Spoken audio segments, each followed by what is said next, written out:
ಯಾವಾಗ ನದೀಮ್ ಅವರು 92.9 metre javelin ಥ್ರೋವನ್ನು ಮಾಡಿದ್ರು, ಅವರ ಮುಖದಲ್ಲಿ, ನೀರಜ್ ಚೋಪ್ರಾ ಮುಖದಲ್ಲಿ ನರ್ವಸ್ ಎದ್ದು ಕಾಣಿಸ್ತಾ ಇತ್ತು. ನಾವೆಲ್ಲರೂ ಕೂಡ ಅವರ ಬಂದಂತಹ ಥ್ರೋ ಮಾಡೋದಕ್ಕೆ ಬಂದಂತಹ ಸಮಯದಲ್ಲಿ ನಾವೆಲ್ಲರೂ ಕೂಡ ಅದನ್ನೇ ಮಾತಾಡ್ತಾ ಇದ್ರಿ. ಪಕ್ಕಾ ನೀರಜ್ ಚೋಪ್ರಾ ನರ್ವಸ್ ಆಗಿದ್ರು ರಂಜಿತ್. ಸುಮಾ, ಮತ್ತೊಂದು ಕಡೆಯಲ್ಲಿ ಇಡೀ ದೇಶವೇ ಕಾಯ್ತಾ ಇತ್ತು, ಮತ್ತು ಅವರ ಮೇಲೆ ಒಂದು ಭರವಸೆ ಇತ್ತು ಚಿನ್ನವನ್ನು ಗೆಲ್ತಾರೆ ಅಂಥೇಳಿ. ಚಿನ್ನ ಗೆದ್ದಿದ್ರೆ ಏನು ರೆಕಾರ್ಡ್ ಆಗ್ತಾ ಇತ್ತು ಸುಮಾ? ಇಡೀ ಹಿಂದೂಸ್ತಾನ ಹೇಳ್ತಾ ಇದ್ದಿದ್ದು ಒಂದೇ ಮಾತು, ನೀರಜ್ ಚೋಪ್ರಾ ಒಲಿಂಪಿಕ್ಸ್ ವಿಲೇಜ್ಗೆ ಹೋದಾಗ ಈ ಬಾರಿಯೂ ಕೂಡ ನೀರಜ್ ಚೋಪ್ರಾ ಕಡೆಯಿಂದ ಭಾರತಕ್ಕೆ ಚಿನ್ನದ ಪದಕ ಬಂದೇ ಬರುತ್ತೆ. ಸತತವಾಗಿ 2ನೇ ಬಾರಿ ನೀರಜ್ ಚೋಪ್ರಾ ಬಂಗಾರದ ಪದಕವನ್ನು ಗೆಲ್ತಾರೆ ಅಂತ ಹೇಳಿ ಎಲ್ಲರೂ ಕೂಡ ನಿರೀಕ್ಷೆ ಇಟ್ಕೊಂಡಿದ್ರು. ಯಾಕೆ ಅಂತಂದರೆ ಅವರು ಇತ್ತೀಚಿನ ಪ್ರದರ್ಶನವನ್ನು ನೋಡಿದಾಗ ಎಲ್ಲರೂ ಕೂಡ ಅದೇ ಮಾತನ್ನು ಹೇಳ್ತಾ ಇದ್ರು. ಆದರೆ ಪಾಕಿಸ್ತಾನದ ನದೀಮ್ ಅವರು ಅದನ್ನು ಉಲ್ಟಾ ಮಾಡಿದರು. ಇನ್ನೊಂದು ವಿಚಾರ ಏನು ಅಂತ ಅಂದರೆ, ಇನ್ ಕೇಸ್ ಏನಾದರೂ ನೀರಜ್ ಚೋಪ್ರಾ ಅವರು ಚಿನ್ನದ ಪದಕವನ್ನು ಗೆದ್ದಿದ್ರೆ ಒಲಿಂಪಿಕ್ಸ್ನಲ್ಲಿ ಸತತವಾಗಿ 2 ಬಾರಿ ಚಿನ್ನದ ಪದಕವನ್ನು ಗೆದ್ದಂತಹ 6ನೇ ಜಾವ್ಲಿನ್ ಥ್ರೋವರ್ ಅನ್ನೋ ದಾಖಲೆಯನ್ನು ಬರಿತಾ ಇದ್ರು. ಆದರೆ ಪರವಾಗಿಲ್ಲ, ಚಿನ್ನ ಹೋದರೂ ಪರವಾಗಿಲ್ಲ, ಬೆಳ್ಳಿ ಪದಕವನ್ನು ಗೆದ್ದಿದ್ದಾರೆ. ಇದೂ ಕೂಡ ಸಾಧನೆ. ಬೆಳ್ಳಿ ಪದಕ ಗೆಲ್ಲೋದು ಅಂತ ಅಂದರೆ ಅಷ್ಟು ಈಸಿ ಅಲ್ಲ. ಒಲಿಂಪಿಕ್ಸ್ನಂತಹ ದೊಡ್ಡ ಕ್ರೀಡಾಕೂಟದಲ್ಲಿ ಅದು ಸತತವಾಗಿ ಮೊದಲ ಅಂದರೆ ಟೋಕಿಯೋ ಒಲಿಂಪಿಕ್ಸ್ನಲ್ಲಿ ಬಂಗಾರದ ಪದಕ, ಪ್ಯಾರಿಸ್ ಒಲಿಂಪಿಕ್ಸ್ನಲ್ಲಿ ಬೆಳ್ಳಿ ಪದಕ, ಅದು ಈಸಿ ಮಾತಲ್ಲ, ಸುಲಭದ ಮಾತಲ್ಲ. ಇದೂ ಕೂಡ ದೊಡ್ಡ ಸಾಧನೆ. ಜೊತೆಗೆ ನಾನು ಆಗಲೇ ಹೇಳ್ತಾ ಇದ್ದೆ, ಈ ಸಾಧನೆಯನ್ನು ಭಾರತದ ಯಾವ ಅಥ್ಲೀಟ್ ಕೂಡ, ಟ್ರ್ಯಾಕ್ ಆ್ಯಂಡ್ ಫೀಲ್ಡ್ನಲ್ಲಿ ಯಾವ ಅಥ್ಲೀಟ್ ಕೂಡ ಮಾಡಿರಲಿಲ್ಲ. ಗೋಲ್ಡನ್ ಏನು ಟೋಕಿಯೋ ಒಲಿಂಪಿಕ್ಸ್ನಲ್ಲಿ ಬಂಗಾರದ ಪದಕ ಗೆದ್ದಿದ್ರು, ಅದೇ ದಾಖಲೆ ಆಗಿತ್ತು. ಅದಾದಮೇಲೆ ಸತತವಾಗಿ 2ನೇ ಪದಕ, ಬೆಳ್ಳಿ ಪದಕ, ಇದು ಕೂಡ ಸಾಧನೆ. ಈ ಸಾಧನೆಯನ್ನು ಸದ್ಯಕ್ಕಂತೂ ಯಾವ ಭಾರತದ ಕ್ರೀಡಾಪಟು ಕೂಡ ಬ್ರೇಕ್ ಮಾಡೋದಕ್ಕೆ ಸಾಧ್ಯ ಇಲ್ಲ ರಂಜಿತ್. ಓಕೆ, ಜಸ್ಟ್ ಹೋಲ್ಡ್ ಸುಮಾ. ನೋಡಿ, ಚಿನ್ನ ಜಸ್ಟ್ ಮಿಸ್ ಆಗಿದೆ ನೀರಜ್ ಚೋಪ್ರಾಗೆ. ಪ್ಯಾರಿಸ್ ಒಲಿಂಪಿಕ್ಸ್ನಲ್ಲಿ ಬೆಳ್ಳಿಯನ್ನು ಗೆದ್ದಿದ್ದಾರೆ ನೀರಜ್ ಚೋಪ್ರಾ. ದೇಶದ ಎಲ್ಲ ಕಡೆ ಸಂಭ್ರಮಾಚರಣೆ ಈಗ ಮನೆ ಮಾಡಿದೆ. ನೀರಜ್ ನಿವಾಸದ ಎದುರು ಭಾರೀ ಸಂಭ್ರಮ. ನೀರಜ್ ಚೋಪ್ರಾ ಬೆಳ್ಳಿ ಗೆಲ್ತಾ ಇದ್ದಂತೆ ಭಾರೀ ಸಂಭ್ರಮ ಮನೆ ಮಾಡಿದೆ. ಬಂಗಾರದ ಹುಡುಗನಿಗೆ ಬೆಳ್ಳಿ ಪದಕ ಪ್ಯಾರಿಸ್ ಒಲಿಂಪಿಕ್ಸ್ನಲ್ಲಿ. ನೋಡಿ, ನೀರಜ್ ಚೋಪ್ರಾ ಅವರ ಮನೆ ಇದು. ಮನೆಯಲ್ಲೂ ಕೂಡ ಸಂಭ್ರಮ ಸಡಗರ ಮನೆ ಮಾಡಿದೆ. ನೀರಜ್ ಚೋಪ್ರಾ ಚಿನ್ನ ಗೆಲ್ಲಬೇಕಾಗಿತ್ತು, ಜಸ್ಟ್ ಮಿಸ್ ಆಗಿದೆ. ಆದರೆ ಈ ಒಲಿಂಪಿಕ್ನಲ್ಲಿ ಅವರು ಬೆಳ್ಳಿ ಗೆಲ್ಲೋ ಮೂಲಕ ಮತ್ತೊಂದು ಮೈಲುಗಲ್ಲನ್ನು ದಾಟಿದ್ದಾರೆ. ನೀರಜ್ ಚೋಪ್ರಾ ಅವರ ಮನೆಯವರಿಗೆ, ಅವರ ಕುಟುಂಬದವರಿಗೆ ಈಗ ಸಂಭ್ರಮ ಸಡಗರ. ಅವರ ಮನೆಯಲ್ಲಿ ಸಂತಸದ ವಾತಾವರಣ ಈಗ ನೀವು ಗಮನಿಸ್ತಾ ಇದ್ದೀರಿ. ನೀರಜ್ ಚೋಪ್ರಾ ಅವರು ಬೆಳ್ಳಿಯನ್ನು ಮುಡಿಗೇರಿಸಿಕೊಳ್ತಾ ಇದ್ದಂತೆ ಒಂದು ಸಡಗರ, ಒಂದು ಸಂಭ್ರಮ ಅವರ ಮನೆ ಮುಂದೆ ಕಾಣಿಸ್ತಾ ಇದೆ.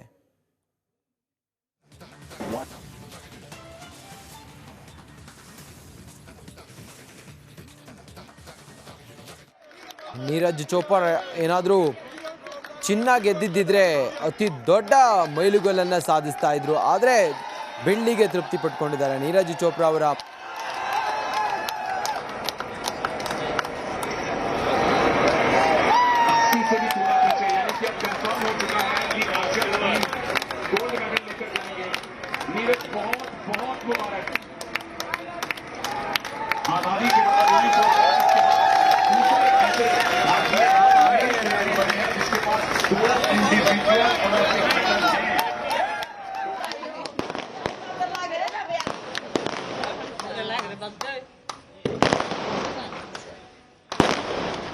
बहुत बहुत धन्यवाद.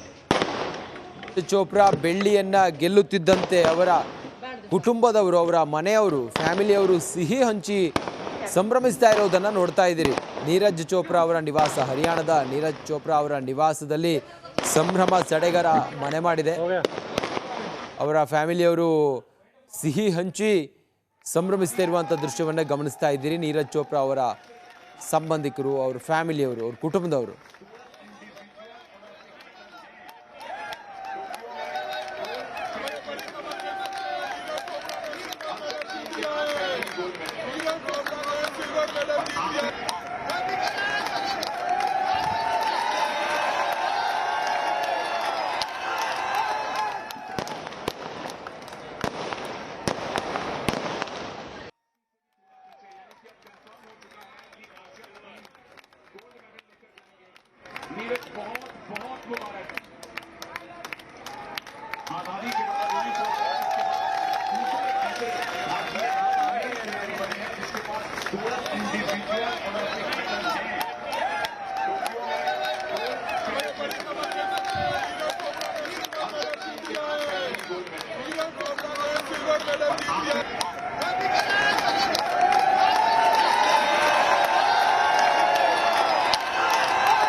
ನೀರಜ್ ಚೋಪ್ರಾ ಅವರ ಮನೆಯ ಮುಂದೆ ಸಂಭ್ರಮ ಸಡಗರ ನೋಡಿ, ಸಿಹಿ ಹಂಚಿ ಸಂಭ್ರಮಿಸ್ತಾ ಇದ್ದಾರೆ. ನೀರಜ್ ಚೋಪ್ರಾ ಬೆಳ್ಳಿ ಗೆಲ್ತಾ ಇದ್ದಂತೆ ಇಡೀ ದೇಶವೇ ಇವತ್ತು ಸಂಭ್ರಮಿಸ್ತಾ ಇದೆ. ಭಾರತಕ್ಕೆ ಮತ್ತೊಂದು ಪದಕ, ಒಟ್ಟು 5 ಪದಕ ಭಾರತಕ್ಕೆ ಇಲ್ಲಿವರೆಗೂ ಕೂಡ ಬಂದಂಗಾಗಿದೆ. ಚಿನ್ನ ಗೆಲ್ತಾರೆ ಅನ್ನೋ ಒಂದಿಷ್ಟು ನಿರೀಕ್ಷೆ ಇತ್ತು, ಆದರೆ ಬೆಳ್ಳಿಗೆ ತೃಪ್ತಿ ಪಟ್ಕೊಂಡಿದ್ದಾರೆ ನೀರಜ್ ಚೋಪ್ರಾ. ನೀರಜ್ ಚೋಪ್ರಾ ಬೆಳ್ಳಿ ಗೆಲ್ತಾ ಇದ್ದಂತೆ ಅವರ ಮನೆ ಮುಂದೆ ಪಟಾಕಿ ಸಿಡಿಸಿ ಸಿಹಿ ಹಂಚಿ ಅವರ ಫ್ಯಾಮಿಲಿಯವರೆಲ್ಲರೂ ಕೂಡ ಖುಷಿಯಿಂದ ಸಂಭ್ರಮಿಸ್ತಿರೋದನ್ನು ಗಮನಿಸ್ತಾ ಇದ್ದೀರಿ. ನೀರಜ್ ಚೋಪ್ರಾ ಒಂದು ವೇಳೆ ಚಿನ್ನ ಗೆದ್ದಿದ್ದರೆ, ಜಸ್ಟ್ ಮಿಸ್ ಆಗಿದೆ ಅವರಿಗೆ ಚಿನ್ನ ಗೆದ್ದಿದ್ದರೆ ಅತಿ ದೊಡ್ಡ ಸಾಧನೆ ಆಗ್ತಾ ಇತ್ತು ನೀರಜ್ ಚೋಪ್ರಾ ಅವರದ್ದು. ಇಲ್ಲಿವರೆಗೂ ಕೂಡ ಪುರುಷರ ಜಾವ್ಲಿನ್ ಥ್ರೋನಲ್ಲಿ ಈ ಒಂದು ಪ್ಯಾರಿಸ್ ಒಲಿಂಪಿಕ್ಸ್ನಲ್ಲಿ ಚಿನ್ನಕ್ಕೆ ಫೈಟ್ ಕೊಟ್ಟಿದ್ರು. ಆದರೆ ಬೆಳ್ಳಿಯನ್ನು ಈಗ ಗೆದ್ದಿದ್ದಾರೆ. ಆ ಮೂಲಕ ದೇಶಕ್ಕೆ ಹೆಮ್ಮೆ.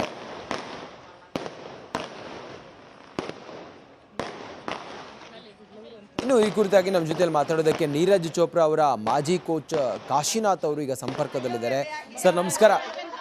ನಮಸ್ಕಾರ ಸರ್. ಇಡೀ ದೇಶದ ಸೆಲೆಬ್ರೇಟ್ ಮಾಡ್ತಾ ಇದೆ ಸರ್, ಒಂದು ಪ್ರೌಡ್ ಫೀಲ್ ನಮ್ಗೆಲ್ರಿಗೂ.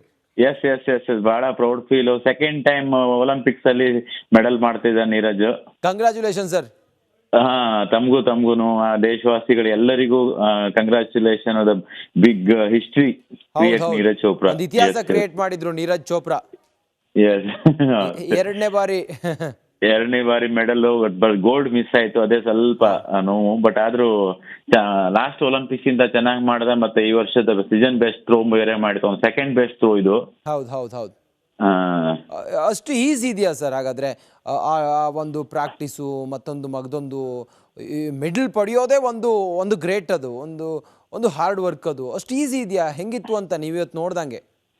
ನೀರಜ್, ನಾನ್ ಕಾಂಪಿಟಿಷನ್ ಅದೇ ನೋಡುದಿಲ್ಲ, ನೀವೆಲ್ಲ ನೋಡಿರ್ಬೇಕಲ್ಲ. ಐ ಥಿಂಕ್ ಬಹಳ ಟಫ್ ಕಾಂಪಿಟಿಷನ್ ಇತ್ತು. ಯಾಕಂದ್ರೆ ಈಗ ಪಾಕಿಸ್ತಾನ ನದೀಮ್ನವರು ಸೆಕೆಂಡ್ ಥ್ರೋನೇ, ಅಕಸ್ಮಾತ್ ನೀರಜ್ ಫಸ್ಟ್ ಥ್ರೋ ಏನಾದ್ರು ಅವನು ಒಳ್ಳೆ ಥ್ರೋ ಮಾಡಿದಿದ್ರೆ ಸೊ ಅವಾಗ ಪ್ರೆಷರ್ ನದೀಮ್ ಮೇಲೆ ಹೋಗ್ತಾ ಇತ್ತು. But Neeraj first throw foul ಆಗಿದ್ದಕ್ಕೆ ಅವನಿಗೆ ಸ್ವಲ್ಪ ಸಪೋರ್ಟ್ ಆಯ್ತು ಅದು. ಸೊ ಅದಕ್ಕೋಸ್ಕರ ಅವ್ನು ಸೆಕೆಂಡ್ ಥ್ರೋ 92 ಮಾಡಿದ್ದು, ಪ್ರೆಷರ್ ಬಂದು ನೀರಜ್ ಮೇಲೆ ಬಂತು. ಸೊ ಅದಕ್ಕೆ ನೀರಜ್ ಎಲ್ಲಾ ಥ್ರೋ ಫಾಲ್ ಆಗಿದೆ, ಒಂದ್ ಥ್ರೋ ಬಿಟ್ಟು. ಸೊ ಈ ಕಾಂಪಿಟಿಷನ್ ಅಲ್ಲಿ ಸ್ವಲ್ಪ ಅವನು ಅಗ್ರೆಸಿವ್ನೆಸ್ ಐ ಥಿಂಕ್ ನಿಮ್ಗೆ ನೋಡಿರ್ಬೋದು ಬಹಳ ಹೆಚ್ಚಿತ್ತು. ಸೊ ಅಗ್ರೆಸಿವ್ನೆಸ್ ಸ್ವಲ್ಪ ಕಡಿಮೆ ಇಟ್ಕೊಂಡು ಅವ ಟೆಕ್ನಿಕಲಿ ಮೊನ್ನೆ ಕ್ವಾಲಿಫೈ ರೌಂಡ್ ಅಲ್ಲಿ ಯಾವ ರೀತಿ ಮಾಡಿದ್ನಲ್ಲ, ಸೊ ಆ ರೀತಿ ಮಾಡಿದ್ರೆ ಶೋರ್ ಇವತ್ತು ಅವನು 90 ಅಬೌವ್ ಮಾಡೇ ಮಾಡ್ತಿದ್ದ. ಸರ್ ಕಾಶಿನಾಥ್ ಸರ್, ಇವತ್ತು ನಿಮ್ಮ ಎಕ್ಸ್ಪೆಕ್ಟೇಷನ್ ಏನಿತ್ತು ನೀರಜ್ ಚೋಪ್ರಾ ಮೇಲೆ ಅಂತ ಹೇಳಿ? ನಂದು ಎಕ್ಸೆಪ್ಟೇಷನ್ ಗೋಲ್ಡ್ ಮೆಡಲ್ ಇತ್ತು, ಬಟ್ ಅವನು 90 ಅಬೌವ್ ಥ್ರೋ ಮಾಡ್ತಾನಂತ ಇತ್ತು. ಬಟ್ ಆದ್ರೆ ಅವನು ಆದ್ರೂ ಸಹಿತ ಈ ಸಲ ಸೀಸನ್ ಬೆಸ್ಟ್ 89 ಮಾಡಿ ಸಿಲ್ವರ್ ಮೆಡಲ್ ಮಾಡಿದ್ದಾನೆ. ಸೊ ಇದು ಬಹಳ ಒಂದು ಹೆಮ್ಮೆ ಮತ್ತೆ ನಮ್ಗೆಲ್ಲ ಪ್ರೌಡ್ ಫೀಲ್ಡ್ ವಿಷಯ. ನದೀಮ್ ಅವರು 92.9 ಮೀಟರ್ಸ್ ಎಸ್ದಾಗ ಜಾವ್ಲಿನ್ ಅನ್ನ ನಿಮ್ಗೆ ಹೇಗ್ ಅನಿಸ್ತು? ನೀರಜ್ ಚೋಪ್ರಾ ಅದನ್ನ ಬ್ರೇಕ್ ಮಾಡ್ತಾರೆ ಅಂತ ಹೇಳಿ ಅನಿಸ್ತಾ ಅಂತ ಹೇಳಿ?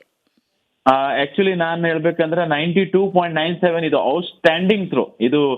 ಯಾಕಂದ್ರೆ ಅವನು ನೀರಜ್ ಇನ್ನೂ ಯಾವ್ದು ಆ ರೀತಿ ಥ್ರೋ ಮಾಡಿರ್ಲಿಲ್ಲ ಕಾಂಪಿಟಿಷನ್ ಅಲ್ಲಿ. ಬಟ್ ನದೀಮ್ 90 ಅಬೌವ್ ಥ್ರೋ ಮಾಡಿದ ಲಾಸ್ಟ್ 2022 ಅಲ್ಲಿ.